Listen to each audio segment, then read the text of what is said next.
Amén. Entonces, nosotros somos sembradores, hermanos. ¿Ven? Jesús es el sembrador que nos sembró a nosotros su palabra, y la palabra siempre es esparcida sobre cualquier persona que esté en el mundo. La palabra no siempre necesariamente viene sobre una persona y lo hace de buen campo. La palabra cuando cae en buen campo. Jesús enseñó eso, que el sembrador llegó a tirar también la palabra en un buen campo, un buen soldado, ¿ve? Pablo dijo a Timoteo que le dijo a Timoteo, sé tú un buen soldado de Jesucristo, ¿ves? Un soldado aprobado. Entonces, cuando uno es un soldado aprobado, uno se puede parar por la fe en la palabra. Y uno se para por la palabra porque tiene la palabra y sabe que la palabra es vida y lo que hay en él es vida, para producir una palabra de vida en aquella persona que también quiere tener vida, como les expliqué en mi otro mensaje acerca de aquella pequeña raíz que estaba, ¿no? Aquella pequeña raíz de pasto que había sido opacada por el hombre y había sido cementada, pero ella, como tenía vida, dentro de eso que se le había arrancado, su vida, su semilla, su raíz estaba ahí. Entonces ella tenía que producir esa vida. Y sí o sí, ella tenía que volver a crecer y a nacer, ¿ve? Y ella, buscando la vida que estaba afuera y poder tener esa unión de esa vida, ella comenzó a romper esa vereda que no le permitía respirar su vida. Hasta que ella encontró esa vida y entonces se pudo conectar con su naturaleza. Ven, hermanos, es lo mismo, ¿eh? Son dos filos de una misma palabra uniéndose. Y es de igual manera la palabra, cuando Dios la manda hacia nosotros, que podamos ver que la palabra es una sola, que ella se une. Pero vieron ustedes lo que produjo esa gran campaña que tuvo Jesucristo. El Señor Jesús tuvo grandes campañas en la tierra, ¿ve? Pero se dieron cuenta cuánto pudo producir cuando Él partió al cielo. Vieron las escrituras, ¿ve? Habían 5,000 y luego habían 3,000 y luego se fueron. Ven, hermanos, bueno, yo creo que si continúo con esto no voy a parar, pero un día voy a hablar sobre eso, ¿ven? Un día hablaré sobre eso, ¿ven? Los 3 tipos de creyentes que produce una predicación. Pero por ahora mejor será que volvamos al tema, porque de lo contrario nunca llegaremos a explicar estas cosas. Y eso es algo que yo quiero aprender. Yo quiero aprender a mantener orden, hermanos. Y quiero que mis hermanos que me siguen, con los cuales no podemos tener contacto, pero los hermanos que me siguen, sigan teniendo ese orden en la palabra, ¿sí? Y que puedan creer en la palabra y se puedan coger de la palabra. Tu palabra, oh Señor, ¿ve? Tu palabra es más dulce que la miel. Lámpara es a mi pie tu palabra. Siempre ha sido la palabra. En el principio era la palabra y la palabra era con Dios y la palabra era Dios. Y luego dijo él, creo yo, en Apocalipsis, en el capítulo 1 y en el versículo 8, creo yo que Jesús dijo, en la revelación que le dio a Juan, él le dijo, yo soy el alfa y la omega, el principio y el fin, ¿ves? El que estuvo muerto y vivió, ¿ven, hermanos? Él era todo eso, para nosotros, en nosotros y con nosotros. Y sabemos que alfa significa principio y omega significa fin.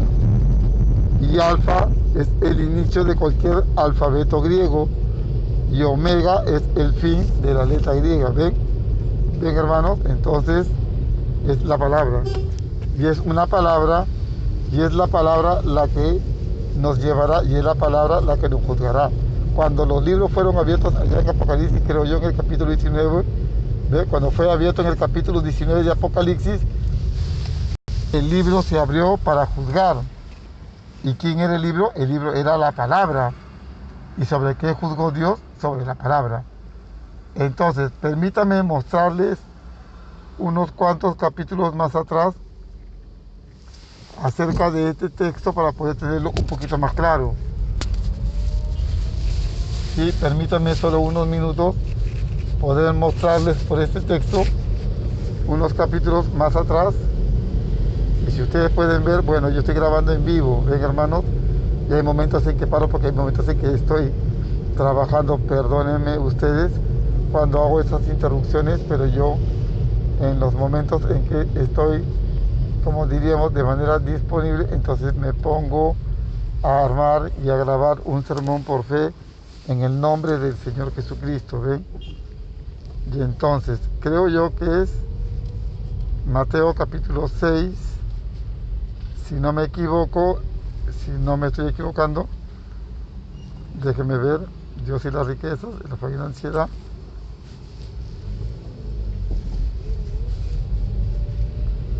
Es el capítulo 7, hermanos, amén. Cuando Él dijo el juzgar a los demás, pero nosotros iremos un poco más abajo. Iremos un poquito más abajo.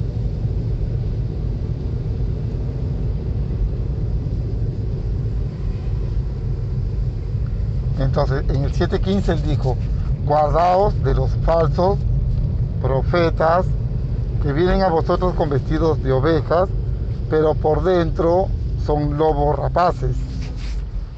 Por sus frutos los conoceréis. ¿Acaso se recogen uvas de los espinos o higos de los albrojos? Así, todo buen árbol da buen fruto, pero el árbol malo da frutos malos. No puede el buen árbol dar malos frutos, ni el árbol, no puede el buen árbol dar malos frutos, ni el árbol malo dar buenos frutos. Todo árbol que no da buen fruto es cortado y echado en el fuego. Así como su fruto.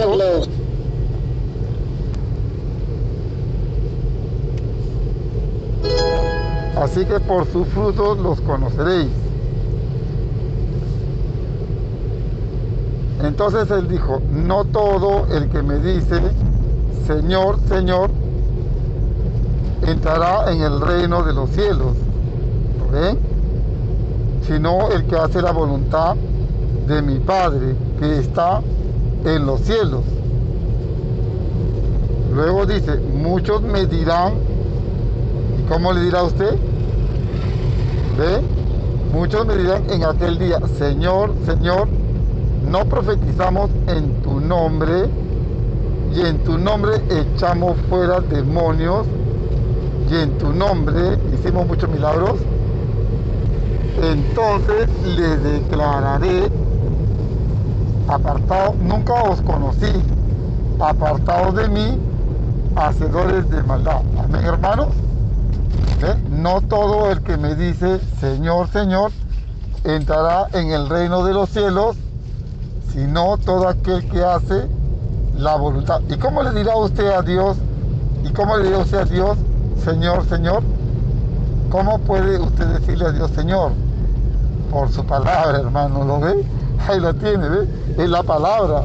Usted está hablando la palabra y usted está reclamando la palabra en aquel día. En el día del juicio se levantará la palabra original con la palabra que ha sido imitada a través de todas estas generaciones. Y la palabra imitada la tenemos desde el tiempo de Pablo, más o menos por el año 53, cuando Pablo dijo, sé que después de mi partida, sé que después de mi partida entrarán hombres que no tendrán piedad de la grey, ¿ven, hermanos? Y luego Pedro comenzó a predicar la palabra, siendo ya un anciano, y a decir, ¿ve?, que entrarían pastores asalariados. Y eso lo encontramos en las cartas de Pedro, hermanos. Yo les pudiese mostrar por cada escritura, cada palabra que hablo, amén.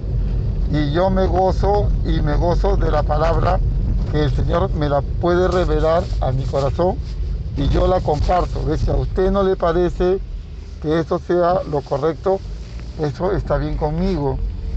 Y eso también está bien para con cualquiera de ustedes que no comparta lo que yo digo. Pero recuerde, ¿ve? Usted puede hacer milagros, usted puede echar fuera demonios, usted puede hablar lenguas, usted puede profetizar, usted puede ser un gran maestro, usted puede ser un gran teólogo. Eso no lo hace salvo. Si usted depende de estas cosas, entonces usted está como la iglesia de Sardis. Usted está muerto. Tiene nombre de que viva, de que vive, pero está muerto. No me importa cuántas personas tenga usted en su congregación. Quizás usted tenga la iglesia más importante aquí en mi país o fuera del país. Quizás usted sea un predicador tan grande y con muchos miembros, pero eso no hace nada, ¿ves? Eso no dice nada. Jesús dijo a sus discípulos: no temáis, manada pequeña. Ven, hermanos, y la palabra está siempre donde haya pequeñez y sencillez de corazón. Yo puedo probar eso, que la palabra siempre será revelada. Y la palabra es una revelación. No que venga otra revelación del cielo. Es la misma palabra tratando de armarse. Miren, yo tengo un concepto sobre la palabra. Quizá usted no esté de acuerdo, pero si usted es estudioso de las escrituras se dará cuenta que es así. La palabra está conformada por historia. La palabra de Dios está conformada por geografía. La palabra de Dios está conformada por matemática, aritmética y ciencia que en aquellos tiempos, de acuerdo como ella la relata, sería imposible de realizarse. La palabra está conformada por profecías, está conformada por poemas, está conformada por enigmas, por no decirlo, por misterios. ¿Ven? Y esos misterios tienen que ser revelados y aclarados de acuerdo como Dios lo ha dicho en su palabra. Él en el libro de Apocalipsis 17, él dijo claramente, ¿ve? Que cuando los misterios de Dios sean consumados, entonces vendría el fin. Ahora, yo sé de un grupito de preciosos hermanos, ¿ve? Que son de la cueva del profeta y que ellos también creen la palabra, ¿ven? Pero ellos se han entronizado en eso y están esperando que esa palabra sea levantada, ¿ven? ¿Para qué? Sea levantada para la gloria y el testimonio de ellos, de que lo que ellos creen de esa palabra es verdadera. Pero ellos no han tomado en cuenta que la palabra es presente, porque la palabra dice claramente en Apocalipsis 17 que en los días de la voz, ¿ve? Del séptimo ángel, cuando él empieza a tocar la trompeta, los misterios de Dios se consumarán. Ahora, estas cosas que estoy hablando, voy a detenerme allí. Bien, el Señor no quiere que diga más. El Señor, mi Dios, quiere que pare allí. Bien, bien, hermano, yo voy a parar en cuanto a esto. No voy a continuar con esto. Bien, el Señor quiere que haga otra cosa. Amén. Gloria a Dios. Bien, bien, hermano. Entonces él dirá: nunca os conocí, ¿ven? Apartados de mí, hacedores. ¿Ve? Está hablando de creyentes, de los que dicen que creen su palabra, sea católico, sea metodista, sea adventista, sea sabatista, sea de la religión que usted sea, ¿ve? Hacedor. ¿Ve? ¿Y dónde está su maldad?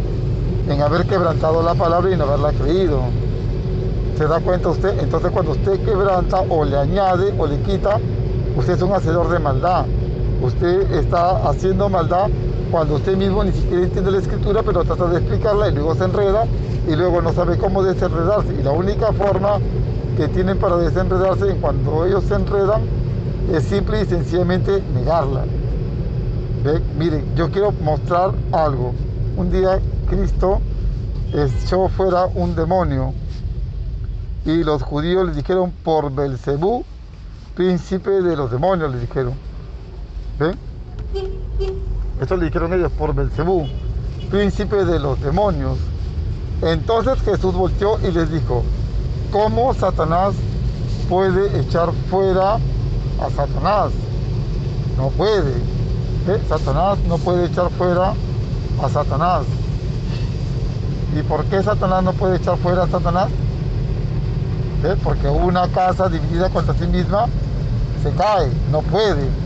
Entonces él dijo, todo pecado y blasfemia será perdonado. ¿Ves? Fornicación, adulterio, homosexualismo, homicidio, alcoholismo, drogadicción, prostitución, ¿ven? Ladrones, feminicidas, parricidas.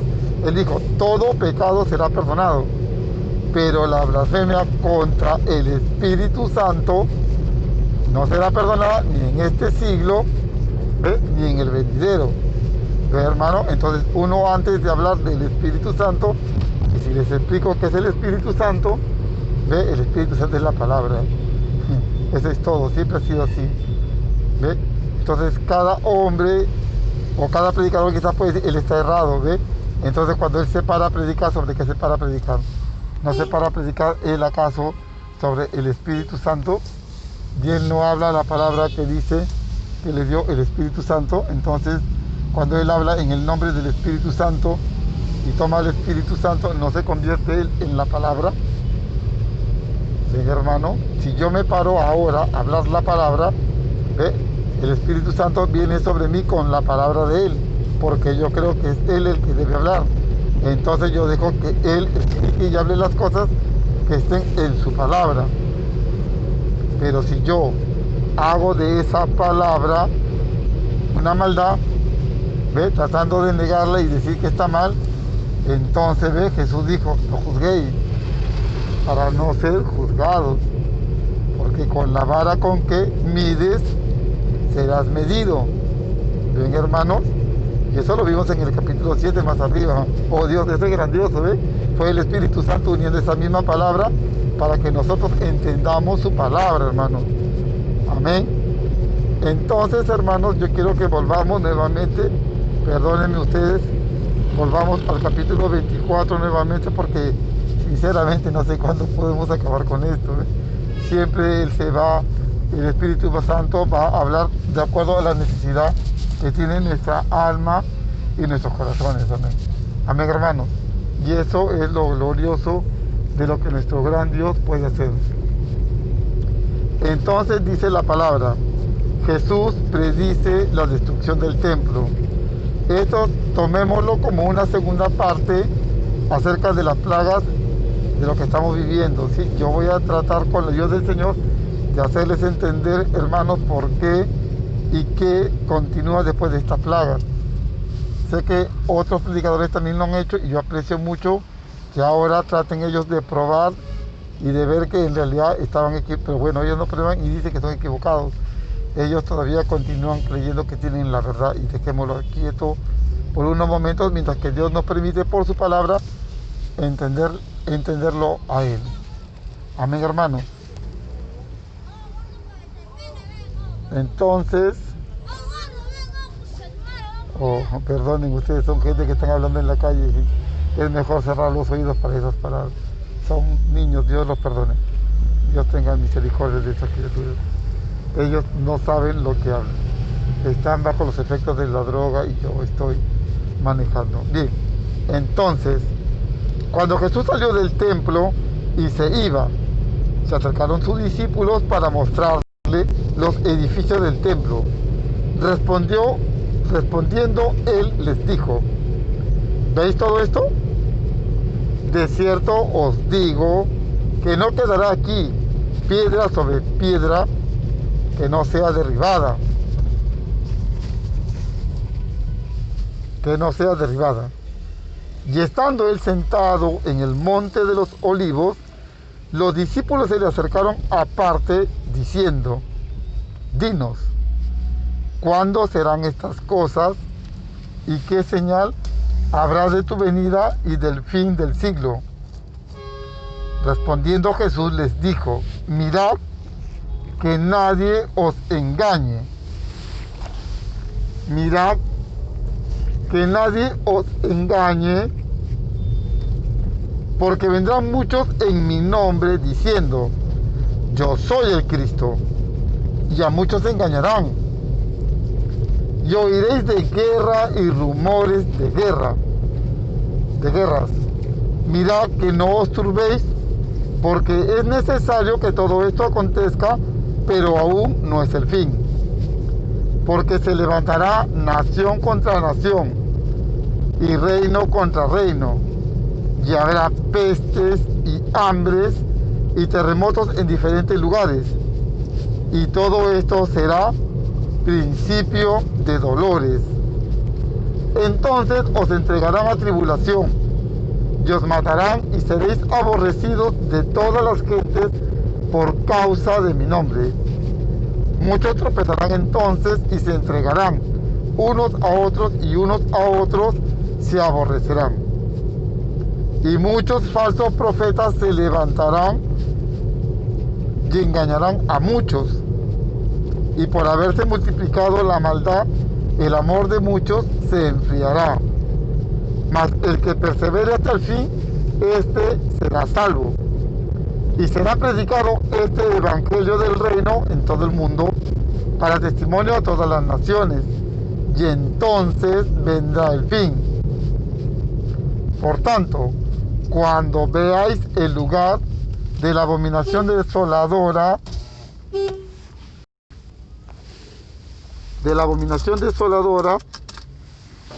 de la que habló el profeta Daniel,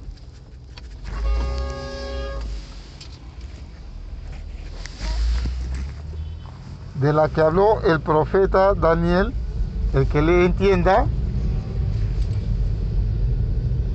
Entonces los que estén en Judea huyan a los montes, y el que esté en la azotea no descienda para tomar algo de su casa, y el que esté en el campo no vuelva atrás para tomar su capa. Mas hay de las que estén encinta, y de las que críen en aquellos días. Orad pues que vuestra huida no sea en invierno ni en día de reposo, porque habrá entonces gran tribulación, cual no la ha habido desde el principio del mundo hasta ahora, ni la habrá. Y si aquellos días no fuesen acortados, nadie sería salvo. Mas por causa de los escogidos, aquellos días serán acortados. Entonces, si alguno os dijere, mirad, está el Cristo, mirad, aquí está el Cristo, o mirad, allí está, no lo creáis, porque se levantarán falsos cristos y falsos profetas, y harán grandes señales y prodigios, de tal manera que engañarán, si fuere posible, aún a los escogidos. Ya os lo he dicho antes. Así que os dijeren, mirad, está en el desierto, no salgáis. O mirad, está en los aposentos, no lo creáis. Porque como el relámpago que sale del oriente y se muestra hasta el occidente, así será también la venida del Hijo del Hombre. Porque donde quiera que estuviere el cuerpo muerto, allí se juntarán las águilas. E inmediatamente después de la tribulación de aquellos días, el sol se oscurecerá y no dará su resplandor, y las estrellas caerán del cielo, y las potencias de los cielos serán conmovidas. Entonces aparecerá la señal del Hijo del Hombre en el cielo. Y entonces lamentarán todas las tribus de la tierra y verán al Hijo del Hombre viniendo sobre las nubes del cielo con poder y gran gloria. Y enviará sus ángeles con voz de trompeta, con gran voz de trompeta, y juntará a sus escogidos de los cuatro extremos, de los cuatro vientos, desde un extremo del cielo hasta el otro. De la higuera aprended la parábola. Cuando ya su rama está tierna y brotan las hojas, sabéis que el verano está cerca. Así también vosotros, cuando veáis todas estas cosas, conoced que está cerca a las puertas. De cierto os digo que no pasará esta generación hasta que todo esto acontezca. El cielo y la tierra pasarán, pero mis palabras no pasarán. Pero del día y de la hora nadie lo sabe, ni aun los ángeles de los cielos, sino solo mi Padre.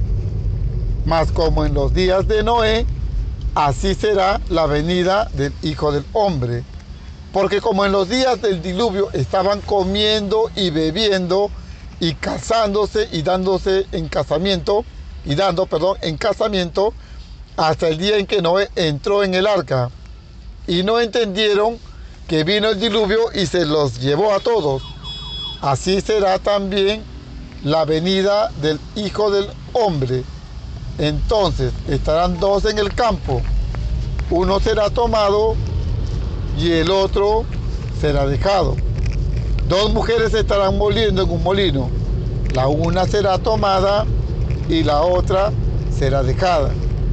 Velad pues, porque no sabéis a qué hora ha de venir vuestro Señor.